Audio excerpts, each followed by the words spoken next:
Hey there, Mom and Dad are fighting listeners. Before we get started, I want to let you know about a story coming up a little later in the show. It's from our partners at Macy's. For the last 19 years, Macy's has partnered with Reading is Fundamental, the nation's largest children's literacy nonprofit, providing 15 million free books to kids across the country.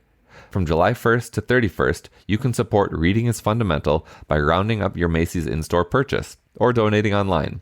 Stick around to hear from Ingrid, an elementary school principal, and find out how Reading is Fundamental has impacted the students in her school and greater community. Welcome to Mom and Dad Are Fighting, Slate's parenting podcast for Monday, July 24th. The Is My Child a Monster edition? I'm Zach Rosen. I host another podcast. It's called The Best Advice Show. I'm the dad to Noah, who's 5, and Ami, who is 2. We live in Detroit. I'm Jamilah Lemieux. I'm a writer, contributor to Slate's Care and Feeding Parenting column, and mom to Naima, who is 10, and we live in Los Angeles. I'm Leslie Cohen-Rubury. I am a clinical social worker with a private practice, and the parenting podcast name Is My Child a Monster? I have 3 children. Travis is 36 years old. Dale and Currie are twins, and they are 33 years old. And I live in Western Connecticut. Today on the show, we're going to talk to Leslie about her show and what we can learn from listening into family therapy sessions. Then we'll answer a listener question about 2 kids who pulled a disappearing act during family vacation. We'll end today by sharing some recommendations, so don't go anywhere. This podcast is brought to you by Progressive Insurance. Most of you listening right now are probably multitasking. Yep, while you're listening, you're probably also driving, cleaning, exercising, or maybe even grocery shopping. But if you're not in some kind of moving vehicle, there's something else you can be doing right now. Getting an auto quote from Progressive Insurance. It's easy and you can save money by doing it right from your phone. Drivers who save by switching to Progressive save nearly $700 on average, and auto customers qualify for an average of 7 discounts. Discounts for having multiple vehicles on your policy, being a homeowner, and more. So just like your favorite podcast, Progressive will be with you 24/7, 365 days a year, so you're protected no matter what. Multitask right now. Quote your car insurance at Progressive.com to join the over 29 million drivers who trust Progressive. Progressive Casualty Insurance Company and Affiliates. National average 12-month savings of $698 by new customers surveyed who saved with Progressive between June 2021 and May 2022. Potential savings will vary. Discounts not available in all states and situations. This podcast is brought to you by Slate Studios and Macy's. Hey y'all, what's up? It's your girl, Lene Denis. I'm a writer, creator, and a change maker. And here's a fact that could use some serious changing. Did you know that 25 million children in the U.S. cannot read proficiently? That's what is so exciting about Macy's partnership with Reading is Fundamental, the largest children's literacy nonprofit in the nation. They're on a mission to ensure all children have the ability to read and succeed. It's Ingrid's mission too. I'm Dr. Ingrid Bynum, the proud principal of a K-8 school located in Virginia. So when I was growing up, my family was poor and we could not afford extras such as books. When I was in 4th grade, Reading is Fundamental came to my school to do a book distribution, and RIF gave me the very first book I ever owned. And that book changed the trajectory of my life. It was the start to my love of reading. As a principal, the best part about RIF is that every child in the school receives books, regardless of their circumstances. Macy's has been pivotal in helping RIF provide new books and resources to students who need them the most. One book to change a child's life. When a child becomes a reader, it opens up many doors for opportunity for them to have an amazing future. Now's the time to inspire a passion for reading among all children. This July, when you round up your purchase at Macy's or donate online, you'll help fund Reading is Fundamental in their efforts to close the youth literacy gap across America. Find out how Macy's is creating brighter futures for all at Macys.com/purpose. All right, we're back. Leslie, we wanted to talk a little bit about your show, which I've been listening to. It's called Is My Child a Monster? Can you tell us a little bit about what the show is and how it came to be? Sure. It's a parenting therapy podcast, which means I have parents who volunteer to be guests on the show, and we actually do a therapy session, and we record it live. A lot of the times, sadly, parents feel alone.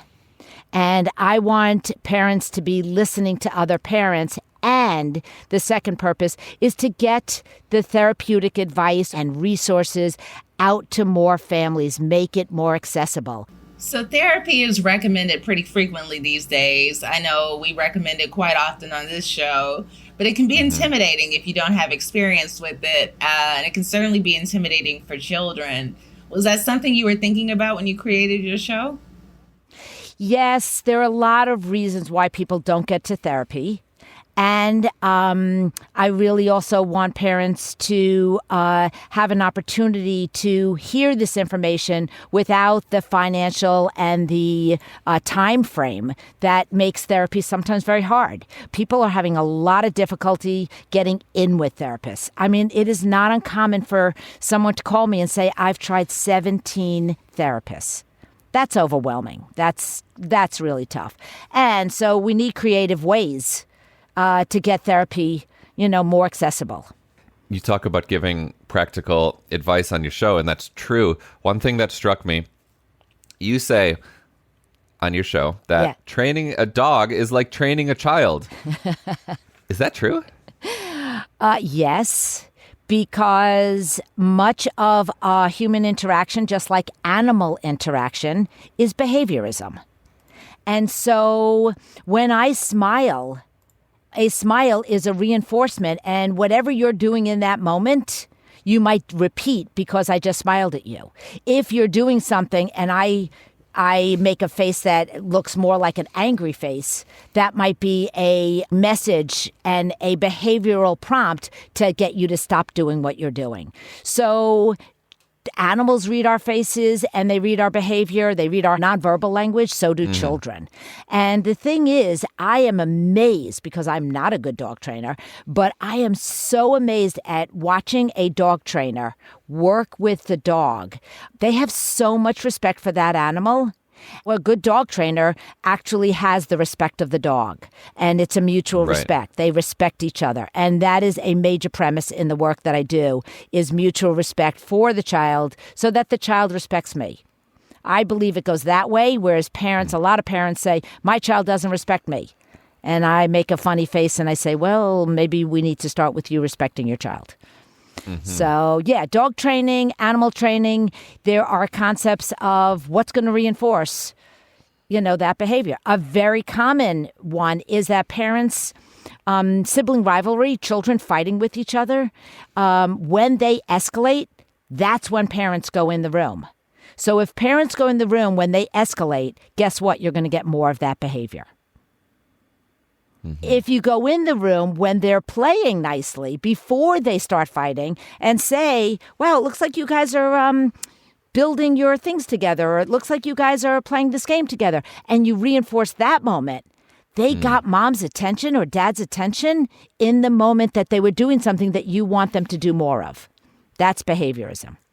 You mentioned in one of your episodes this strategy of, so there was a father talking about his daughter who was dealing with some anxiety, asking a lot of what if this, and he was saying, like, I don't want her to grow up living like this, and then you kind of reframed his anxiety and suggested that they make a T-graph. And can you just talk about that strategy, because I think that us parents could benefit from thinking about the kind of blessings and curses of each of our, not even curses, that's not probably the right way to put it, but I'll let you describe it. Yeah, that's fantastic. So every quality we have, so this child is asking what if? Well, the child who's asking what if might have a lot of anxiety, but they also are very detailed oriented. Like they may be a fabulous organizer, party planner, editor. There are so many different places that someone who's very detailed oriented is going to blossom in life. So we would want to say, when does this work for you? And when does it not work for you? That's the T graph. So if you just put a T on a piece of paper, on one side say, when does this work for you? And when does this not work for you? Then asking a lot of questions might be the quality or the behavior that we're looking at. And she could say, well, when I raise my hand in school and ask a lot of questions, my teacher really likes it. Okay, great. It works for you to ask a lot of questions in school. When does it not work for you? Well, for my daughter, it was very funny. She used to ask, and still does, ask a lot of questions. And we would be watching a movie, and she would ask so many questions you couldn't watch the movie. So we would give her a piece of paper and say, Dale, write your questions down as we're watching the movie.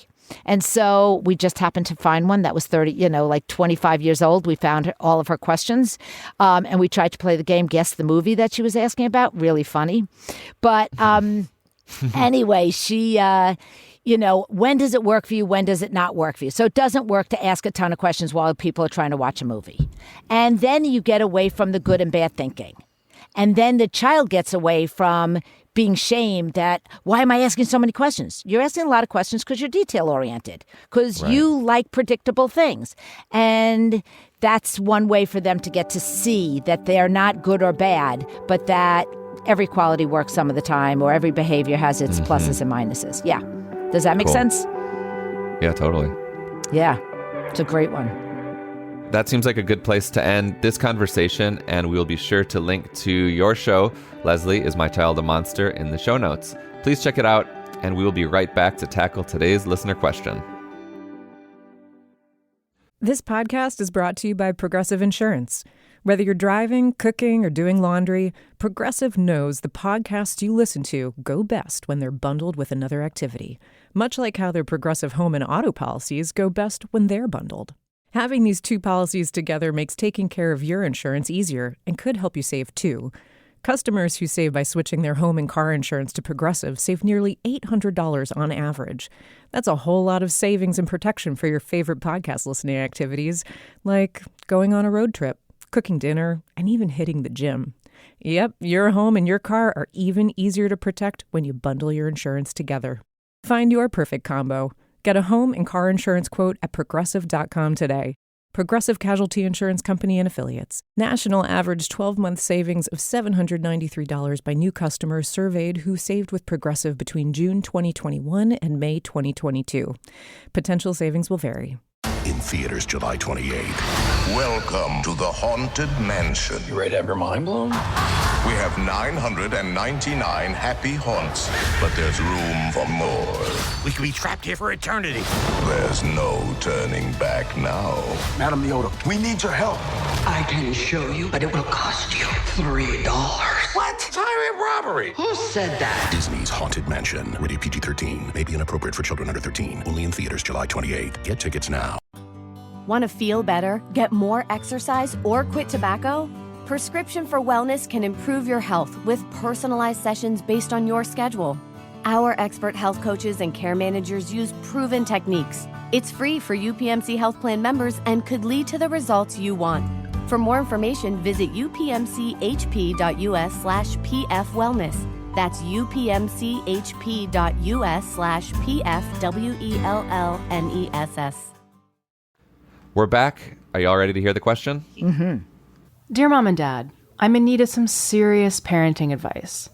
We recently went on a beach house vacation with extended family, and something happened that really shook us up. One day my child and their cousin got into a small disagreement while playing. In a fit of anger, they decided to hide. Now, we were all nearby playing a game and keeping an eye on the kids, but somehow we lost track of one of them for a few terrifying moments. We searched high and low, calling their name and getting increasingly panicked. We even went down to the beach, spoke with the neighbors, and were on the verge of calling beach patrol. You can imagine the relief we felt when we finally found them tucked away in the tiniest space in the back bedroom. But here's the thing. I want to make sure this doesn't happen again. I need some advice on how to prevent these situations and handle them better if they do occur.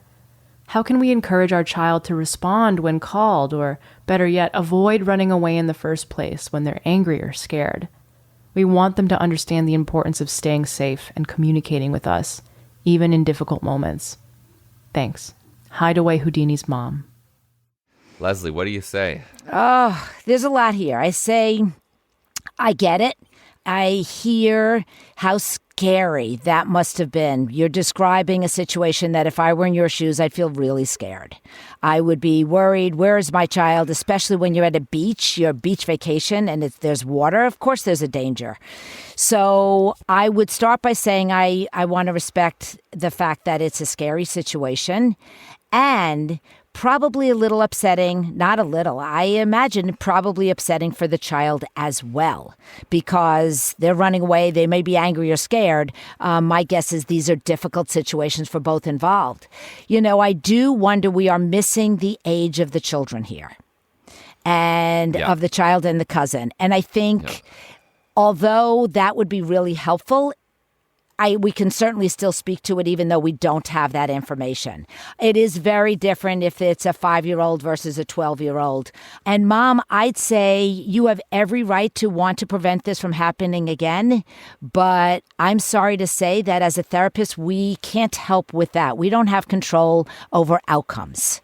We can't say that this won't happen again. And as a parent, scary things will happen. You won't hear from your child when they're living in a city and you haven't heard from them and they were out late in the evening. Right. Scary things happen. I think becoming a parent is so scary. You will hit the extremes of all emotions, most likely joy, anger, fear. And so I can't promise that this won't happen again. And if that's the first and foremost thing, then I'd say, can you think of another question or another goal for yourself? Like I would say, can I communicate and give my child the skills to speak up when they are scared? So whatever was happening, there was an avoidance and they ran away. Instead of saying, I want to make sure this doesn't happen, it's, I want to help my child deal with life when it becomes uncomfortable. That's a great goal for every parent. And Mom, I would suggest that you try thinking about that. You were uncomfortable talking to your child. You were uncomfortable. What can we do the next time you feel uncomfortable? Let's have a game. Let's make light of it. What are some situations where you feel uncomfortable? When your cousin disagrees with you, when your cousin doesn't let you play, when mommy gets angry, what are those uncomfortable situations? And then start where the child actually can handle it. What do you think, Jamilah? I would really want to communicate to the child how frightened we were. How much we care about you, how much you mean to us. And when we couldn't find you, we were terrified, and I don't think that's how you want to make your parents feel. I have found that my own child is pretty empathetic towards my feelings, so when I talk about being hurt or sad about something she's done, that oftentimes registers with her. So I would talk about the feeling of fear. And also, some of the dangers of not being able to be found. There could be a fire, there could be an emergency, maybe for some reason we all have to leave the beach and you'd be here by yourself. We wouldn't want that for you. So it's important that, you always stay where we can find you. It's a matter of your safety. I also wonder, and this might just be simplifying it too much, but can we communicate to our kids, hiding is fine. Obviously that can be a form of play. That's okay. But can we make a safe word? If you hear me saying, Candy Mountain or something, that should indicate to you that I'm actually really afraid because I genuinely don't know where you are. And when I scream that, that's when okay, the game's over. Time to come out. Do you think that could work? Yes, I like the creativity of that. I also think that I would help the child start to get used to the idea of saying, I need space, and agreeing upon where they're going to take that space. I hear the situation and I zoom out and say, this is who this child is. They're going to run away and avoid. And yes, I want them to understand that their actions have an impact, which is what, Jamilah, you said, that it made us scared. But we have to be careful, because if a child is too worried about the parent, then they don't fix their own problem. They worry, evolutionarily, they have to think about their parent so that they can survive. So they will worry about their parent's problem more than they'll worry about their own. So we want to make sure that's in balance. If you only come with your fear, then the child's going to feel shame. right? Because they know they upset you. If you come with, hey, there was fear on our part, there was discomfort on your part, we all were pretty uncomfortable, let's brainstorm together some ideas for how to do this differently next time. That'll be so cool. And that's the kind of approach that I would take really with any age, which is I really want to say, what can we do different? Well, letter writer, thank you so much for writing to us. And if you have advice to share, listeners, you can always share it at momanddad@slate.com or leave us a voicemail at 646-357-9318. Finally, let's move on to the part of the show where we share something we're loving right now. Jamilah, what have you got? Okay, this is a parents-only recommendation. I am recommending Suits, the USA Network series that made TV show. Okay. Meghan Markle a star. It's about a guy who somehow stumbles into an interview for Harvard-trained lawyers, though he has not actually gone to college or law school himself, and manages to get hired by this very prestigious law firm as a lawyer, and all the things they do to cover up the fact that he's practicing law and he's not actually a lawyer. And I laughed when I listened to Prince Harry's memoir, because he talked about how Will and Kate love Suits and how he couldn't believe that Meghan could go places without being recognized. You know, he made Suits out to be this really big show. And I was like, Suits is not a big show. Suits comes on USA. But it's like a little cable show. It's a cable show, but it's streaming on Netflix now, and it is so good. I am on season 3 out of 8. I started watching it like a week ago. I'm obsessed. Who does Meghan Markle play? She plays Rachel Zane, who is a paralegal who wants very badly to be a lawyer, but has a hard time passing the bar exam. And she's got this father who's this high-profile lawyer. And people treat her differently when they find out who her father is. And so it's a big source of anxiety for her. It's just really, really good. Great. What about you, Leslie? Well, it's funny because I had one idea. It's these documentaries that I've been watching lately. I just love. These would be adults, but sometimes I watch documentaries which are heavy, and I know parents need a break. So if you are the type of person who finds a documentary giving you a break and, you know, getting you out of your head and out of your world, then I would recommend All That Breeze, which is just exquisitely made. It's set in India about 2 brothers who run a bird hospital rescuing these wild kites. Kite is a kind of bird. This trailer. Yeah, it's a beautiful story between people with nature. It's heavy because, yes, it's talking about making us see the environmental crisis that we are dealing with. And at the same time, there's strength and beauty and the work of that people are doing that makes such a difference. I love that. And I got a recommendation, speaking of animals and birds and everything, I got a recommendation from my daughter. I haven't read the book yet, also about animals, called This Immense World. She said it's a book you and Dad can read together. It's a book about the way animals sense the world. So it's a whole new way of looking at animals, and supposedly it changes the way you look at animals forever. I guess the last thing I'll say is I'm going to recommend an awe walk, AWE. It's taking a walk, whether you're in a city, whether you're in the country, and just slowing down enough to maybe notice a shiny rock or a variegated leaf or, the sound of a bird that you haven't heard. So, yeah, I would recommend a book, a movie, and a walk. Great. Those are all awesome. Thank you. Okay. My recommendation is harkening back to our vacation when we were on the Mediterranean in Tel Aviv a couple weeks ago. And we didn't discover this till the last day, but both my kids are really into looking for seashells. But we started to discover tiny seashells that actually had little holes in them. And we decided, if you can find enough of these, you can make a necklace out of them. And so that became a very fun activity for them, not only to find seashells, but to look, specifically for ones with holes in them. That kept them busy for hours. And so, giving your kids, if you want like some time to read that great beach novel that you've been wanting to read, and you want your kids to stop asking you to entertain them, give them that kind of specific game. Go look for a bunch of, this type of seashells, and then they can bring them home in their suitcase, and it gives them something to look forward to once, you get home from vacation, because we often can get the kind of end of vacation blues when it's like, oh, we got to go home. But now it gives them something to look forward to. Seashell jewelry. Nice. That's it for our show. Please subscribe wherever you listen to podcasts and leave us a rating and review. And tell your friends. This episode of Mom and Dad Are Fighting is produced by Rosemary Belson and Maura Currie. Shasha Leonard is the voice of our listeners. Alicia Montgomery is VP of Slate Audio.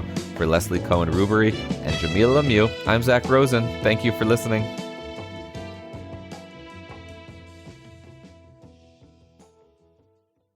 Hey everybody, it's Tim Heidecker. You know me, Tim and Eric, Bridesmaids, and Fantastic Four.